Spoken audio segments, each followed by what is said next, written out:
You'll need an AC flush kit and at least 3 cans of flush. If you're going through all this trouble, it's probably due to a compressor failure, so you'll need one of those.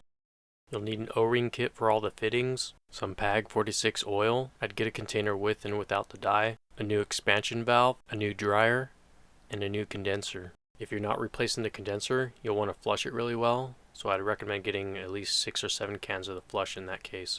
You could replace the evaporator as well, but I've heard the aftermarket ones don't fit very well, so I'm going to reuse my old one. Another thing you might need to replace is the pressure switch that goes onto the dryer, but I know mine is good, so I'm not going to replace it. The final component is the evaporator thermostat. I'm putting in a used one that I think is good, but I'm also going to install an aftermarket one alongside it, just in case.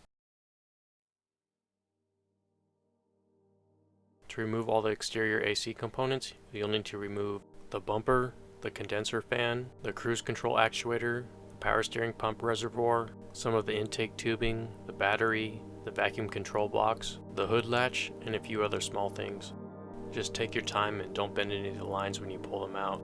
The wrenches I used to remove the lines were 16mm, 17, 19, 22, and a crescent wrench for anything larger.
To get to the evaporator, remove the glove box.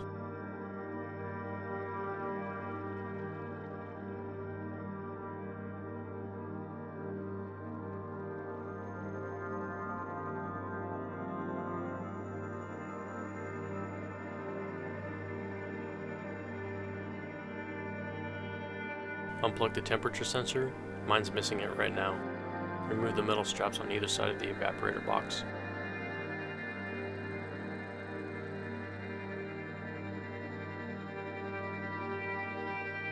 Remove the 3 bolts holding the evaporator box on.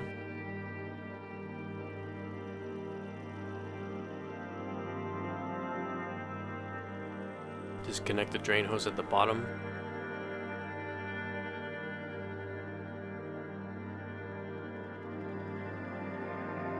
Now you should be able to pull the whole thing out. If you've never cleaned the blower box before, now's a good time to pull it and clean it. Here's everything we're going to be flushing. Remove the metal clips from the outside of the box.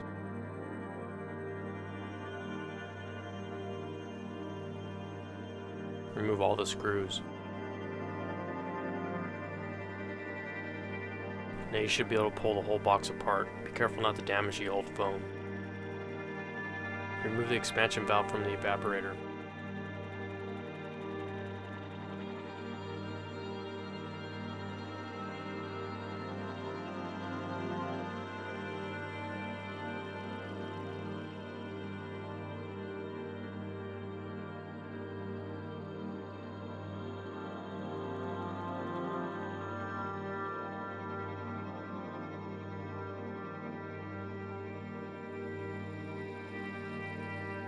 The expansion valve sensing bulb is held onto the evaporator with some tar. Make a slice along its length and pull out the bulb, but don't remove the tar.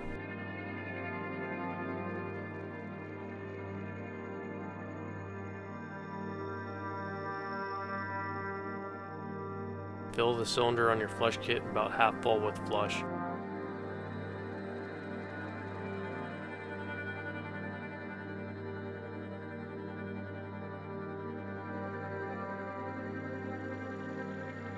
Now just start flushing the components you're reusing. The flush goes a lot quicker than you think, and I'd say 3 cans is about bare minimum if you're doing the evaporator. I would have preferred to have 4.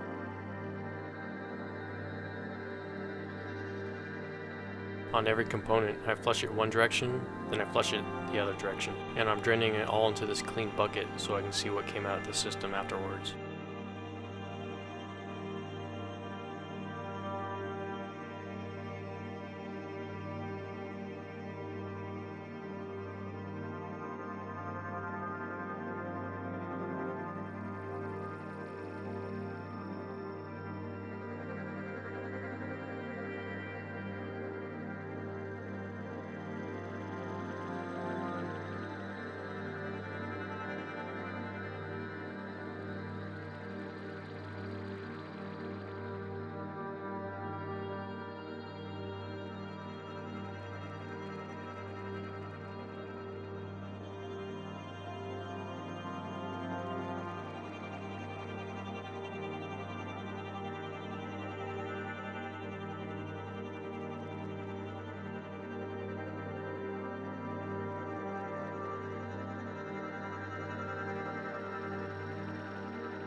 After I finished, I could see there was a lot of metal flakes at the bottom of the bucket. Blow out everything you flushed with clean shop air and then let them sit a few hours, or let them sit overnight so you can be sure all the solvents evaporated. These O-ring kits aren't vehicle specific, so you'll need to use your best judgment when choosing which O-rings to install. When you put the O-ring on, it shouldn't be tight or loose. It should just be kind of snug. You should be able to get it on just by using your fingers. Lube the O-rings with PAG 46 oil that doesn't have dye, because you don't want any false positives if you need to find leaks later.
Install the bulb where it was before and wrap the tar around it the best you can, but then after that back it up with some electrical tape.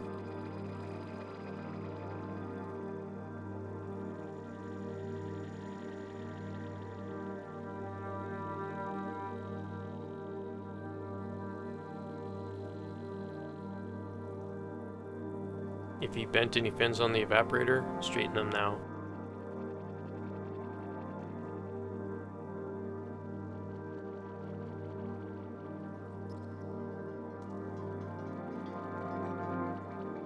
Now put the box back together.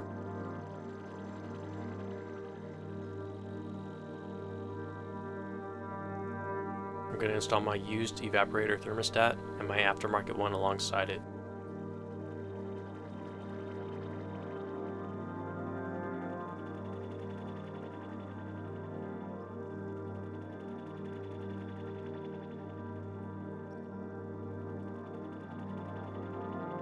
The reason I'm putting the aftermarket one in right now is because it's almost impossible to do it once the box is installed in the car.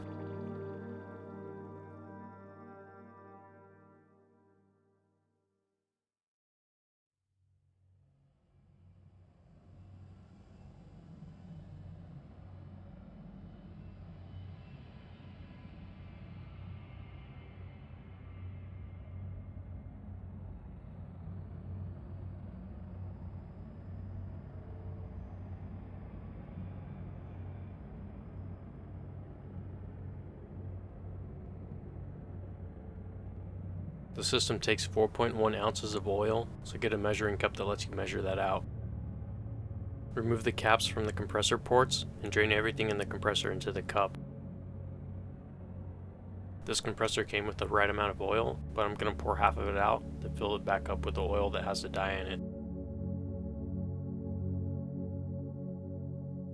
Finally, I'm just going to pour an equal amount of it into each port on the compressor, then put the caps back on. Now everything can be installed in reverse order. Add the needed O-rings as you go, and remember to lube them with the oil that doesn't have the dye.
You'll need to transfer the pressure sensor onto the new dryer.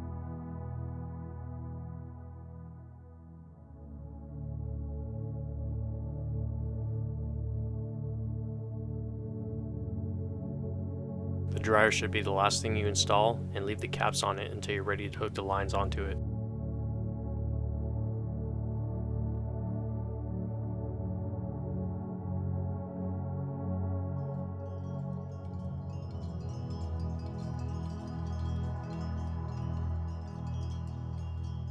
If you have your own gauges and vacuum pump, you should check the system for leaks now before you put anything else together. If not, just skip this section and have a shop do it. I vacuumed the system for half an hour, then I let it sit overnight to see if it held, and it did. Now's the time to put the rest of it together and charge the system. I'm not going to go over charging, there's plenty of videos online for that. I'll have some links in the description.